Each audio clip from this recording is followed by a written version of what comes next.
네, 이번에는 부동산입니다. 규제 지역에 집을 2채 이상 가진 여야 의원 모두한테 혹시 집을 팔 의사가 있는지 물었습니다.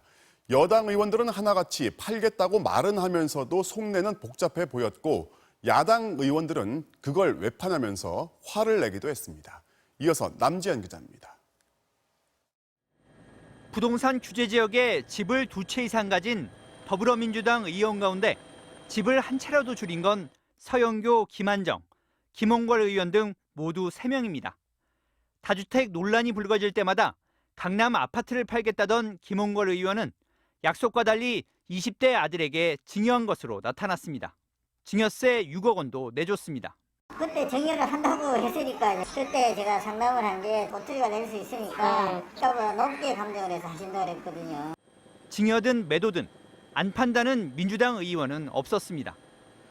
멀쩡하던 집을 팔고 전세살이를 하겠다는 의원도 있었고 9월 7일 날 잔금을 치르면서 전세로 눌러앉게 돼요. 아파트와 상가, 단독주택 2채를 비롯해 부동산 4채를 몽땅 부동산에 내놨다는 의원도 있습니다. 어떤 게 팔릴지 어떤 게 안 팔릴지 빨리 팔리는 걸 팔아야지 탈출을 하니까. 이 가운데 하나를 가봤습니다. 시세보다 10억 원가량 비싼 61억 원의 매물로 나와 있습니다. 그러니까 또 비싸다고 봐야 돼. 48억이야 한 50억 정도인데. 다주택자들이 문매를 맞자 안 팔겠다고는 못하고 팔겠다 신용만 한 것인지 의심이 드는 대목입니다.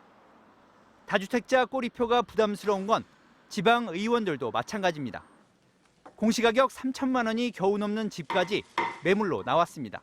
집에 뱀이 나오고 쥐가 살고 그러니까 팔라고 내놔도 사람들이 왔다가 보고는 그냥 가고 이제 1가구 2주택으로 분류가 되니 갖고 있는 게 부담스럽긴 한데 안 팔겠다는 의원들도 할 말은 있습니다.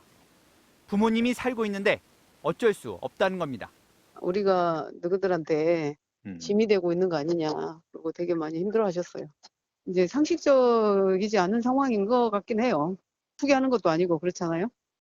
총선 당시 규제 지역에 집이 2채 이상 있던 미래통합당 의원 가운데 국민 눈높이에 맞춰 팔겠다는 뜻을 밝힌 건 서정숙 의원이 유일합니다.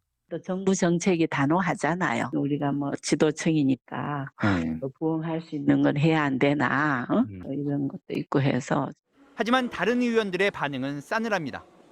서울과 지역구인 동해시에 집 2채가 있는 이철규 의원은 집이 2채인 게 불이냐, 불법으로 집을 산 것도 아니고 집이 있는 게 불법도 아니지 않냐는 반응을 보였습니다. 서울과 과천, 세종 등지에 집이 2채 있는 박진, 유경준, 송은석 의원 등은 집을 팔 뜻이 없다고 밝혔습니다. 부동산 부자 1위인 박덕흠 의원은 부인과 본인이 소유한 집 4채 가운데 20억 원대 아파트 한 채를 처분하긴 했지만 20대 아들이 증여받은 것으로 확인됐습니다. MBC 뉴스 남지현입니다.